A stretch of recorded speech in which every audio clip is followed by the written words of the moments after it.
What's up mga guys? Bidyong katatakutan na naman tayo for today's video. So disclaimer lang sa mga mahina yung loob para manood sa mga ganitong videos or content.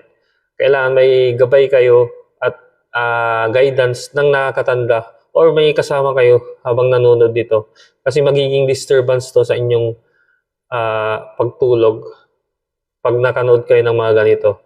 So, credit kay Sir Goosebumps sa re-edit videos na to. Itong i-reaction videos natin. So, let's go. Panoorin na natin to.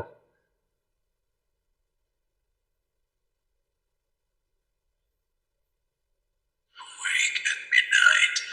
Wake up. Alas 2 ng gabi nang magising ang anak ni Tara na tinigiting. So, originated to sa TikTok videos na naman mga guys. So, ang uploader nito is si Taram CCX. So, Roman numbers, Roman numeral numbers, yung CCX. So, Taram CCX.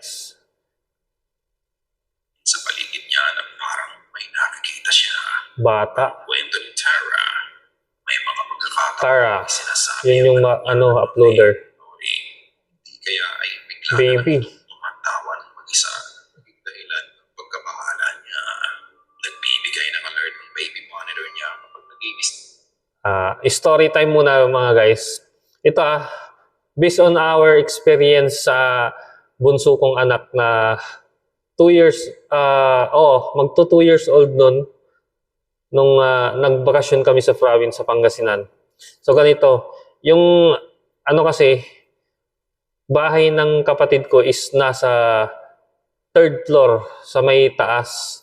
So ngayon, pumasyal kami doon sa kapatid ko. Mag-isa pa lang siya doon sa kanyang bahay, sa 3rd floor. So ganito, pinasyalan namin siya ng mga 10:30 p.m. So 10:30 p.m. mga guys nakipagkwentuhan kami. Tapos yung anak kong panganay, kumbaga nakigamit ng computer, naglalaro siya ng computer games doon sa kapatid ko na yun. So yung bunso ko na namang anak na magto 2 years old noon, habang nagkukwentuhan kami ng kapatid ko, mga guys, mapapanood nyo to sa YouTube videos ko nandun. Kung nakakasubaybay kayo sa mga videos ko. So nakuhanan talaga yun mga guys nung pumunta kami ng bahay ng kapatid ko. Yung anak ko na yun, yung bunso, akala ko may lang siya, may tinitinan na laruan or ini na bagay na nalilibang siya. Yung pala, nung ni-review ko yung videos, nung ini-edit ko na, may kinakausap siya mga guys. Habang nagkikwentuhan kasi kami ng kapatid ko, nandun kami sa kwarto niya Yung anak ko pumunta dun sa dun sa may salas. Tapos dun sa entrance ng salas, napansin ko, nakapokus kasi yung GoPro ko dun sa may palabas ng entrance ng salas. Yung pala, yung anak ko may kausap na. May kinakausap doon. Hindi namin alam kung sino yung kinakausap niya. Wala namang ibang tao doon. Kami-kami lang. Bali, apat kami doon sa bahay na yun. So, nakakikilabot mga guys. May kinakausap yung anak ko na hindi namin nakikita doon sa videos kung mapapanood nyo. So, true story to mga guys based on our experience. Ituloy na natin to. So, story time lang mga guys. So, totoo yan yung mga bata. Yung mga bata maliliit.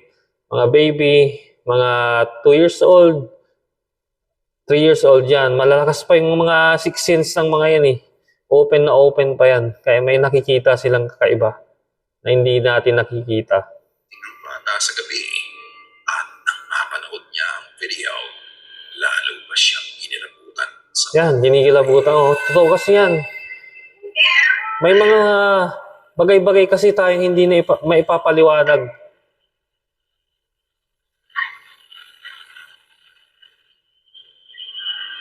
Yun natatakot yung bata mga guys. Yun takot na takot siya. Gumalaw yung yun kinikilabutan ako. Gumagalaw yung blanket. Yung mismong blanket nila, oh. Yung kumot. Tapos nakikita ng bata na parang may lumalapit sa kanya.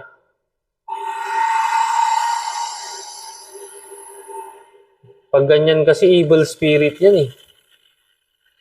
Bata yung puntirya niya mga guys. Mahirap kasi yan, ano, sapian yung bata. Tapos may mga kumakaluskus. May kakaiba sounds.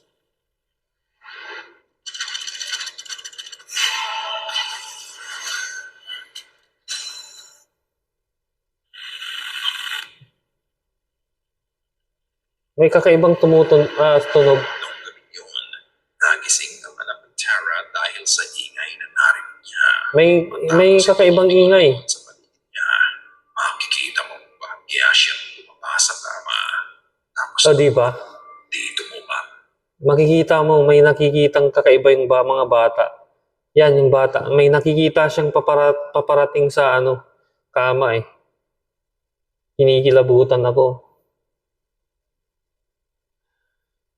Kaya mga bata, ano yan eh. Kaya may malalakas ang mga na yung mga yan, Anghel de la Guardia na tinatawag. Kasi mahihina pa sila eh. Wala pa silang kamangmang sa mga ganyan. Ikita ang bigla na lang paggalaw ng Juve. Ang sabi Yun, ng oh. mga nakapanood, ito nga daw ay nahatak ng bata kaya ito ay gumalaw. Ngunit sa pangalawang pagkakataon, muli itong gumalaw at kung nahatak Oo. nga ng bata ang Juve. Sa aking opinion, sa reaction ko, pag nahatak man ng bata yan mga guys, hindi ganyan yung hatak eh. Hindi ganyan na paangat. So paloob, hindi aangat. Hindi aangat ng ganyan, yung hatak. Tapos takot na takot, makikita mo naman eh. Oh. Makikita mo sana na sumubay na Yan, oh. gumalaw din ang unan. Pero nanatili lang ito sa pwesto nito sa kama. Doon, hindi lang basta gumalaw ang Juve. Ito ay inangat ng hindi nakikitang bagay. Nakaangat eh. Hinawakan ang corner nito at itinaas ng dahan-dahan. Matapos nga nun ay may naririnig ka din ng banging sound at ilan pang mga ingay. May mga kumakaluskus, kakaiba. Oh. Takot. Tatlong ingay ang maririnig mo. Una ay ang banging sound. Pangalawa ay ang click. At pangatlo ay ang boses ng isang matandang babae. Matandang babae. Ngunit pagkatapos noon, makikita mo pa ang paglitaw ng orb ang bigla na lang pumasok sa frame at nagdaan ito mula kanan pakaliwa. Are all these activities just mere coincidence? Or is there really something strange going on?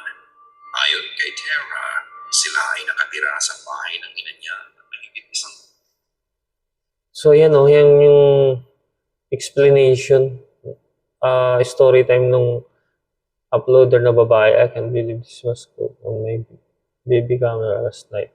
Breakout is an understatement. I live in my nan's house and she passed away. Okay. Just over a year ago. Hope it's her visiting her daughter. taon na namatay Visiting my daughter. She believes that whatever she captured sa baby monitor niya ay kagagawan ng lola ng bata. Namatay na yung lola ng bata. Ikaw na ang magpasya. Takot na takot ng bata mga guys eh. So, kung may comment na lang kayo mga guys or suggestion sa video ito, or kung gusto niyo magpa-shoutout, comment down below na lang mga guys para ma-shoutout ko ang inyong pangalan o kung sinong gusto nyong batiin.